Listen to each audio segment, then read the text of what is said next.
Hi hello మీ అందరికి ప్రభుత్వ హృదయపూర్వకమైన వందనాలు.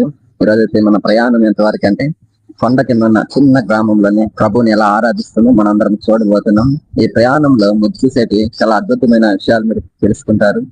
అవి ఎలాంటి విషయాలంటే ఈ ప్రయాణంలో పెద్ద పెద్ద కొండలు కూడా మీరు చూస్తారు, పచ్చని ప్రదేశం. అట్లాగే ఈ బైక్ లో పోతున్న ఈ బైక్ ప్రయాణం ఎలాగుంటుందంటే సమృద్ధిగానే ఉంటుంది. అలా ఈ బైక్ ప్రయాణంలో మనకు వచ్చిన స్వస్థమైన గాలి, అలాగే చుట్టూ ఉన్న చెట్లు గిట్లు చూడడానికి, అలాగే మనం పోతున్న దావ పక్కన ఉన్న చర్చిస్ గాని, మనం ఇంకా చాలా చాలా అద్భుతమైన విషయాలు మనం తెలుసుకుంటాం. అలాగే మన ముందున్న ఒక బ్రిడ్జి ఉంది. ఆ బ్రిడ్జి ఏంటంటే రైల్వే బ్రిడ్జి. ఆ బ్రిడ్జిని దాటుకొని కూడా మనం వెళ్ళాలి.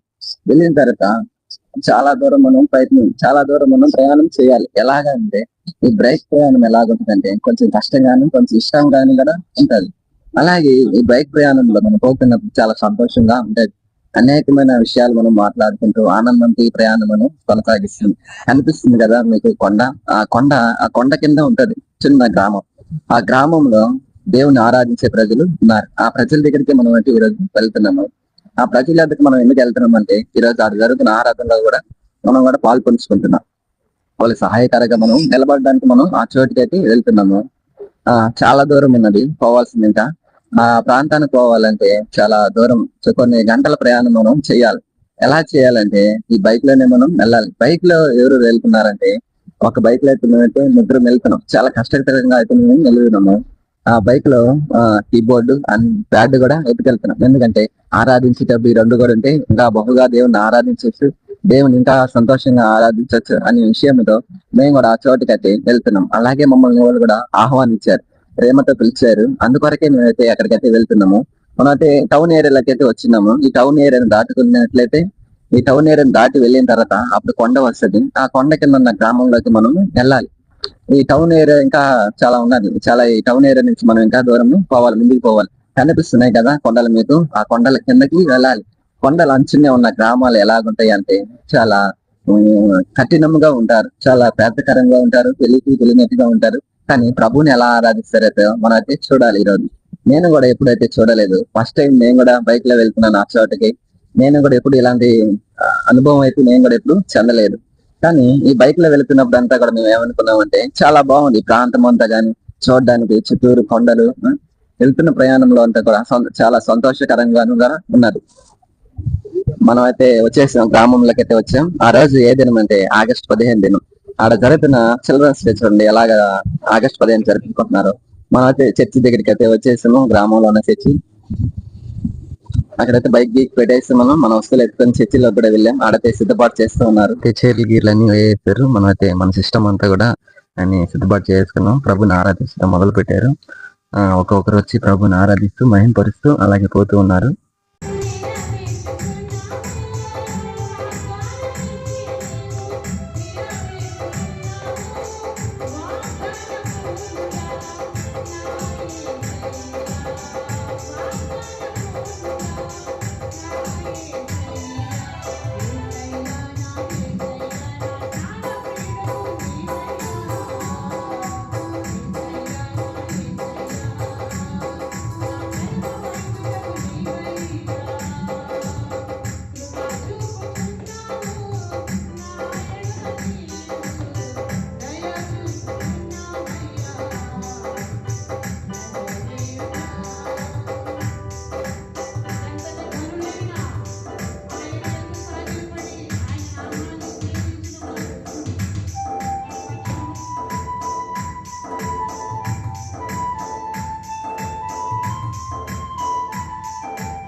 పాటలు అయితే అన్ని అయిపోయి ఇప్పుడైతే ప్రార్థన అయితే చేస్తున్నారు. ప్రార్థన చేసిన తర్వాత కొన్ని అంశాలు దేవుని మాట దేవులో నా తండ్రి, ఈ మల్లంగొండ ప్రాంతంలో జరుగుతున్న యొక్క ప్రార్థన నిమిత్త ప్రార్థన మీరు జ్ఞాపకం చేసుకుంటున్నందుకే నీకు స్తోత్రము నాయనా. ఈ దేశ వ్యాప్తముగా జరుగుతున్న యొక్క ప్రార్థన నాయనా, ఇదిగో అనేక బానిసత్వము నుండి విడిపించిన, ఇదిగో స్వతంత్రతను కలుగజేసిన ప్రభువా, నీ కృపను బట్టి నాయనా, మీరు ఇచ్చిన ధన్యతను బట్టి నేను స్తుతిస్తూ నేను ఘనపరుస్తున్నాము నాయనా. ఈ రోజు అనేక మంది క్రైస్తవ జీవితంలో ప్రభువా ప్రార్థన అయితే ఎలా చేస్తున్నారు, అందరు ప్రార్థనలో పాల్పంచుకుంటున్నారు. ఈ ప్రార్థన అయిపోగానే ప్రభు సందేశం మనం ఉంటాం, ప్రభు మాటలు మనం వింటాం. సౌలు 1000 కొలది అయితే దావీదు 10,000 కొలది. ఈ మాట ఎప్పుడైతే సౌలు చెవుల పడ్డదో ఆ రోజు నుంచి ప్రారంభమైందట దావీదు మీద విషపు చూపు చూడడం అనేసి 18వ అధ్యాయం ఈ మాట. ప్రార్థన అయితే అయిపోయింది. ప్రార్థన అయిపోగానే అయితే మనం అయితే బయటకైతే వచ్చాము. బయట వచ్చి మనం అయితే కొండ కింద ఉన్న పెద్ద కాలువలోకి అయితే మనం వచ్చాము. నీళ్లు పారుతున్న కాలం అది అని అయితే ఇప్పుడైతే నీళ్ళైతే లేదు. అప్పుడంతా అయితే ఇక్కడ నీళ్ళైతే పారుతున్నదంట, ప్రవహించేదంట చూపిస్తున్నాం కదా. అది కూడా కొండ కింద ఉన్న పెద్ద కొండ అది. ఆ కొండ కింద ఇల్లు ఉండేది. అక్కడ కనిపిస్తున్న కొండలు కూడా మనకైతే చాలా పెద్ద కొండలు కనిపిస్తాయి. చూస్తున్నారు కదా, చాలా పెద్ద కొండలు. కానీ ఫోన్ లో కన్నా మనం రియల్ గా చూసేటప్పుడైతే మనకు చాలా దగ్గరగా గానుగానే కనిపిస్తుంటాయి. మొత్తం కూడా ఈ ఇల్లు కొండ కింద ఉన్న గ్రామం ఇది, చిన్న గ్రామం. ఈ గ్రామంలోనే మనం దేవుణ్ణి ఆరాధించాము.